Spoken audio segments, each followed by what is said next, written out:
지금 시점에서도 이 엔터주 투자가 가능하다고 보시는 건가요? 가능합니다. 뭐 따먹을 땅이 많이 남았다는 플랫폼을 레버리지 지렛대로 활용을 해서 590만이 아니라 뭐 1000만 더 그 이상. 하이브, SM, JYP, YG 이렇게 했는데 네. 주가 상승 여력만 본다면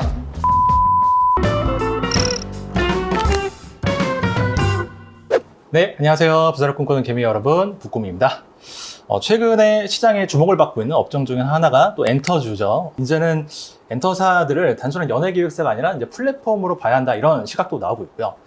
그래서 최근에 주가가 많이 올랐는데 지금이라도 엔터주 투자해야 하나 말아야 하나 고민이 많이 계실 것 같아서 전문가 한 분을 모셨습니다. 현대차증권에서 인터넷 플랫폼, 엔터, 게임, 통신 등등 다방면에서 산업 분석을 담당하고 계시는 김현용 연구원님 오셨습니다. 네, 안녕하세요. 네. 안녕하십니까. 연구원님 혹시 에스파 좋아하시나요? 걸그룹은 이제 여자친구 좋아했었는데 친구. 이제 하이브 소속이었다가 떠났죠. 해체가 됐죠. 그렇습니다. 아, 네. 안타깝네요. 네. 아니 저는 최근에 이제 유튜브를 많이 보다 보니까 네네. 뭐 많이 본 동영상, 인기 동영상 이런데 이제 에스파가 많이 뜨더라고요. 네네. 그래서 그냥 뭐 아무 생각 없이 보다가 문득 SM 주가가 어떻게 됐지 하고 최근에 확인을 해봤는데 엄청 오른 거예요. 네, 그래서 맞습니다. 이게 에스파 효과인 건지 아니면은 뭔가 다른 이유가 있는 건지 네네. 그게 좀 궁금하기도 하고 네네. 최근에 이렇게 엔터주들이 시장에 주목을 받고 있는 이유가 뭐예요? 가장 중요한 것은 실적입니다.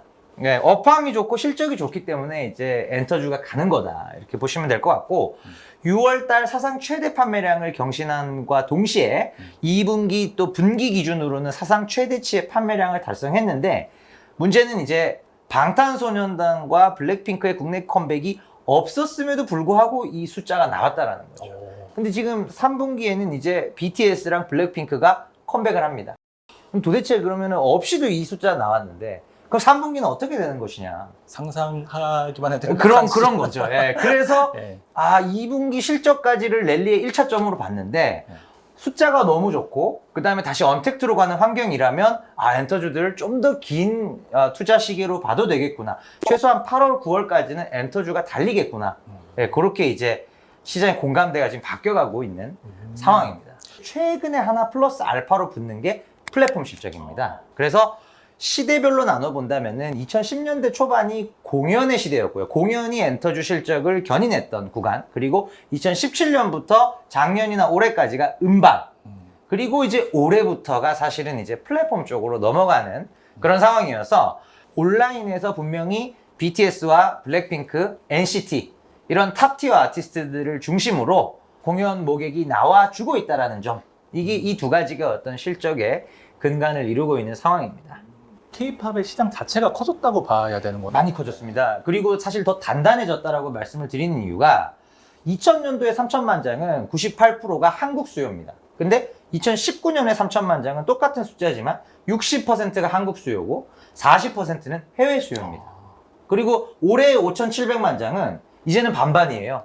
거의 2,800만 장이 한국 수요고 나머지 2,700만 장 정도가 해외 수요예요. 코로나가 이제 완전 종식된다라고 우리가 가정을 하더라도 올해 약 6천만 장 시장이 갑자기 옛날 3천만 장으로 돌아가지 않을 거라는 거죠.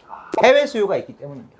네. 최근에 엔터주들이 조금 주목을 받고 있는 게 물론 이제 말씀하신 것처럼 당장의 어떤 실적 가시성 네. 이런 것도 있겠지만 이게 사업 구조 자체가 이제는 엔터사들도 플랫폼 사업자로 변하고 있다, 이런 얘기들이 좀 나오고 있는 것 맞습니다. 같은데 연초부터 여러 가지 네네. M&A들이 있었잖아요. 맞습니다. 그거 한번 쭉 정리를 해주시겠어요? 연초 지금 1분기 때 네이버와 하이브가 공시를 통해서 이제 합작 법인을 발표를 했고요. 네이버가 49%, 하이브가 51% 지분의 형태로 기존 위버스 플랫폼과 네이버가 보유하고 있던 브이라이브 플랫폼이 하나로 이제 합쳐집니다. 위버스의 대항마를 자청하면서 NC소프트의 자회사를 통해서 사업을 영위하고 있는 게 이제 유니버스라는 플랫폼이 하나가 더 있고요. 4월부터 카카오 멜론하고 계정 연동이 되어 있습니다. 뭐 어떻게 보면 약한 단계의 파트너십을 시작을 한 거죠. 최근에 디어유 버블이라는 이제 SM의 그 메시징 플랫폼이라고 볼 수 있겠죠. 종합 K-팝 플랫폼은 아니지만 프라이빗 메시징에 특화되어 있는 그런 플랫폼이 이 역시 태동한 지는 한 3년차, 4년차 됐어요. 근데 이제 매출이 올라오는 그런 속도가 작년 말 정도부터 갑자기 올라오기 시작을 했고요. 디어유 버블이라는 그 플랫폼 자회사가 8, 9월, 한 9월께 정도면은 이제 상장이 돼서 거래가 될 것 같습니다. 그래서 말씀드린 이 세 개의 플랫폼, 이 세 개 플랫폼이 지금 현재 K-팝 플랫폼 시장을 대변하는 상황이고, 올해 연간으로 이제 추정을 해보니 이 세 개 플랫폼의 합산 매출액이 벌써 한 5천억 가량 됩니다. 그래서 전체 K-팝 매출이 한 2조 4천억 정도를 제가 올해 예상하고 있기 때문에 한 20% 비중 K-팝 에이전시가 벌어들이는 돈의 한 20%는 플랫폼에서 이제 채워진다라는 게 생각보다 이제 많은 20%. 숫자라고 보셔야 될 것 같아요. 각각 진영에 네. 어떤 소속사들이 이제 합류를 했는지 그쵸. 좀 정리 좀 해주세요. 우선 위버스 쪽은 하이브와 YG, 하이브 YG. 하이브와 YG, 즉 네이버 하이브 진영에 확실하게 나는 그쪽으로 가겠습니다 라고 밝힌 게 YG고요. 그럼 네이버 하이브 YG 이렇게. 예, 그게 이제 네. 위버스 진영이고, 반기를 드는 플레이어들이 CJ ENM과 카카오 엔터죠. 플레이 스타일도 굉장히 다르고, 그리고 어떤 주력 아티스트들도 후발주자다 보니 마땅히 없었던 그런 상황에서 CJ랑 카카오 계열은 유니버스를 선택을 합니다. 디어유 버블 같은 경우에는 이제 SM의 자회사로서 JYP가 23% 정도 이제 지분 투자를 한 상황이고, 최근에 했죠. 네, 최근에 했습니다. 최근에 이제 지분을 한번 늘려서 23%까지 지분이 확대가 된 상황이고, 이 두 개 기업이 지금 디어유 버블 뭐 트래픽의 한 90%를 차지한다고 보면 되고요. 이 외에도 사실 이제 뭐 스윙 엔터, 그다음에 뭐 CJ 카카오 계열 밑에 있는 엔터사들, 또 CJ 밑에 있는 젤리피쉬, 뭐 스윙 엔터, 뭐 이런 애들이 한 10개 정도의 기획사들이 더 있어요. 최근에 이제 공시 나온 것 중에 하나가 네. 그 이수만 프로듀서의 지분을 뭐 카카오나 네이버가 인수할 수 있다 이런 얘기가 좀 나섰죠. 그렇죠. 아직 미확정이긴 하지만 이제 시장에서 상당 부분 그렇게 추정을 하고 있는 상황인데, 이 SM이 이제 카카오로 가느냐 네이버로 가느냐, 저는 사실 카카오가 훨씬 더 공격적일 것이다. 네, 애가 탈 것이다. 네, 왜냐면은 카카오가 가져가게 되면 어떤 그림이 되냐면, 카카오는 기존에도 미디어 그 K-팝 기획사를 하고 있잖아요. 근데 지금 점유율이 5%밖에 안 되거든요. 근데 SM이 지금 상반기 시장 점유율이 30% 정도 됩니다. 그러면 이제 카카오 엔터라고 같이 해본다면은 35% 시장 점유율의 사업자가 됩니다. 그러면 하이브 부럽지 않은. 예. 그러겠네요. 그렇게 됩니다. 위버스나 유니버스는 네. 그게 뭐 동영상에다가 이커머스에다가 팬카페 종합 다 돼요, 다. 그 예, 거고, 그 종합. 예. 디어유는 그냥 그 소속 아티스트하고 메시징만, 메시징. 소통하는. 네. 아. 정말 그 네. 카카오 채팅창처럼 그렇게 떠서 네. 내가 좋아하는 멤버한테 이렇게 말을 걸면 뭐 실시간으로 답을 하진 않겠죠. 뭐 엑소 백현 오빠한테 뭐. 안 하겠죠. 안 하겠지만, 네. 예. 아, 그래요? 그걸 네. 뭔가 취합을 해서 네. 빅데이터로 뭔가 처리를 하겠죠. 해서 이제 아티스트가 직접 이제 답을 달아두면, 그게 뭐 어떤 그 메커니즘에 따라서 AI로 이렇게 뭐 특정 시점에 예, 상대방의 이제 그 부분은 커스터마이징이 될 것 같아요. 엔터사들은 왜 자꾸 이렇게 플랫폼 사업자가 되려고 하는 거예요? 기존에는 오프라인 공연은 현지의 어떤 그 공연 에이전시들, 그런 이제 매개해주는 그런 에이전시들한테 수수료를 다 떼주는 형태였어요. 근데 이제 온라인 공연, 디지털 플랫폼으로 이제 집중화가 되면서 그런 수수료들을 안 줘도 되는 거죠. 그게 결국은 바로 마진으로 직결이 되지 않습니까? 굿즈도 우리가 다 하겠다. 우리한테 플랫폼 판매처가 결국 되는 거죠. 하이브랑 SM 때문에 엔터사사 이익이 많이 올라와요. 하이브 SM의 공통점이 뭘까? 자체 플랫폼이 있는 기업들이라는 거죠. 원 그 기획사랑 플랫폼 운영사가 나눠 먹는 구조. 잘 생각해 보시면 구글 플레이 스토어랑 뭐 애플 앱 스토어 하는 일이 뭔데 30%를 떼갈까? 그러니까요. 네. 그런 생각 하시잖아요. 아, 많이 하죠. 뭘 할까? 네. 그 이제 위버스 네. 이런 이제 플랫폼이 되고 싶은 거죠. 그럼 내가 플랫폼이 되겠다. 다른 기획사들의 수수료도 우리가 받아먹겠다. 나도 할 수 네. 있다. 사실 네. 지금 시점에서 제일 궁금한 건 이제 엔터주들이 예. 지금 뭐 SM은 계속 오늘도 신고 가고 네. 지금 시점에서도 이 엔터주 투자가 가능하다고 보시는 건가요? 가능합니다. 아, 네. 지금 올해부터 보시면은 플랫폼화 됐을 때 우리가 기대할 수 있는 부분은 공연 쪽입니다. 음반은 지금 이제 6천만 장까지 거의 왔고, 하방도 단단해지고 여기서 추가적으로 뭐 빠지진 않을 거예요. 더 성장할 수 있는 룸이 충분히 있고, 방탄소년단과 블랙핑크가 열어준 어떤 그 케이팝의 위상 강화, 이 부분들이 더 아랫 단계의 아티스트들로까지 쫙 뿌려지는 후광 효과라 그러죠. 이런 부분이 발생이 되는데, 요거보다 좀 더 크게 보고 있는 부분이 사실은 공연 쪽에서 케이팝 아티스트들이 아직 땅 따먹기로 친다면은 뭐 따먹을 땅이 많이 남았다는 거죠. 왜냐면 1년 동안 그 뮤지컬 콘서트 시장이 1년에 모객이 한 2.2억 명 정도. K-팝 아티스트가 전성기 때 연간으로 제일 많이 모객을 했던 게 730만 명이에요.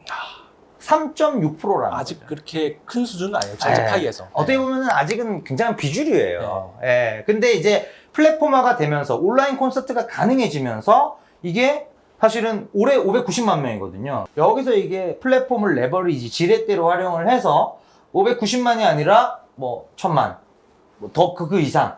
1000만이면은 이제 한 5% 정도. 예. 그러니까 K-팝이 사실은 아직까지 잡아가야 하는 그런 어떤 영역 이런 것들이 훨씬 많이 남아 있고. 그러면은 이 플랫폼화를 통해서 이익률 개선을 기대할 수 있을 뿐만 아니라 네네. 전 세계적으로 시장도 커지면서 그렇죠. 이익률 플러스 매출, Q도 같이 그렇죠. 늘어나는. 전방 시장이 커지면서 이 수익성도 좋아진다. 예, 이 그림이 이제 네. 올해부터 좀 시작이 되는 상황이에요. 하이브, SM, JYP, YG 이렇게 했는데 네. 어떤 걸 제일 추천하시나요? 주가 상승 여력만 본다면 YG입니다. YG? 예. 이유는 네. 3분기 모멘텀이 아주 좋고요. 그러니까 3분기 중에 리사 솔로와 일본에서의 베스트 앨범 여기까지는 확정이고요. 완전체가 한국에서 국내 컴백을 할 가능성도 없지 않다. 블랙핑크 완전체. 네, 블랙핑크, 지금 블랙핑크가 말씀드린 네. 거예요. 그리고 블랙핑크에 이은 YG의 두 번째 수익원, 트레저가 많이 쉬었잖아요. 이제 3분기 나올 겁니다. 예, 지금 1월 달에 앨범 내고 한 4, 5개월 좀 쉬면서 네. 재충전을 했는데 네. 앨범 준비 중인 것으로 제가 알고 있고요. 빅뱅은 컴백 안 왔나요? 빅뱅은 사실은 이제 컴백을 해주면 네. YG 주가의 또 어떤 투자 심리를 네. 이제 기름을 붓겠죠. 혹시 YG 다음으로 좋게 보고 계신 게 어디인가요? 하이브죠. 하이브. 왜냐면 나머지 세 개 회사가 다 PER이 40배 수준으로 비싼데 하이브는 그래도 되는 애고요. SM은 지금 M&A 이슈로 인해서 밸류에이션이 좀 오버슈팅이 나온 상황이라고 보고 있고 JYP는 그래서 안 될 것 같은데 지금. 예. JYP가 제가 봤을 때는 네. 올해 어떤 K-팝의 이런 올해도 이렇게 업황이 좋아요? 라고 하는 이런 분위기에서 조금 괴리가 느껴질 수 있는 종목이 JYP입니다. 예. 트와이스가 그래도 아직까지는 인기가 좀 많지 않나요? 인기는 네. 당연히 많죠. 네. 예, 뭐 인기가 없다는 말씀을 드리는 건 아니고 네. 다만 이제 저는 이제 판매량 그리고 뭐 여러 가지 어떤 정량적인 지표들 이런 것들을 봤을 때 트와이스가 분명한 것은 이제 한 3년째 그런 여러 가지 정량 지표들이 좀 빠져가고 있어요. 커리어 하이를 계속 경신하는 그런 그림이면 또 괜찮은데 사실 그런 그림이 아니거든요. 네이버 카카오는 항상 뭐 많은 개인 투자자분들이 또 주목하고 계시고 네네. 최근에는 또 뭐 웹툰이라든지 콘텐츠에도 굉장히 신경을 많이 쓰더라고요. 일단은 컨텐츠 비즈니스가 빅테크들이 하는 사업 부문들 중에서 해외 확장이 제일 쉬워요. 광고, 쇼핑, 금융 어렵습니다. 그렇죠. 해외 진출이 어려워요. 컨텐츠 상대적으로 굉장히 용이하죠. 웹툰이 이미 전 세계적으로 한번 통했고 그런 상태에서 사실 웹툰, K-팝, 드라마 이게 어떻게 보면 컨텐츠 3대장이거든요. 그래서 공격적인 M&A를 그쪽으로 집중을 하고 있고 이런 컨텐츠 쪽에서의 어떤 히든밸류 찾기, 히든밸류를 찾는 과정에서 하반기에 빅테크 종목들은 지금 주가가 굉장히 고점처럼 보이시겠지만 여기서 더 간다. 네. 그러면 네이버나 카카오가 앞으로 주목해야 될 포인트는 콘텐츠라고 콘텐츠입니다. 네. 네.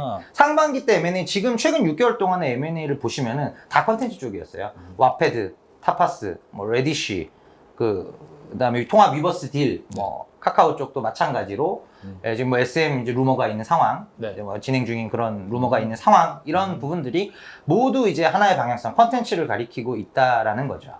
예. 상장한 이후에 예. 만약에 뭐 따상을 할지 안 할지 모르겠지만 따블이면 50조에서 시작을 합니다. 사실은 네. 한 달 전 네이버예요. 50조면. 모바일 게임밖에 없는 우리나라의 게임 업황은 올해 안 좋아요가 정답이에요. 기본적으로는 방망이를 굉장히 짧게 갑니다. 게임을 추천드리진 않는다.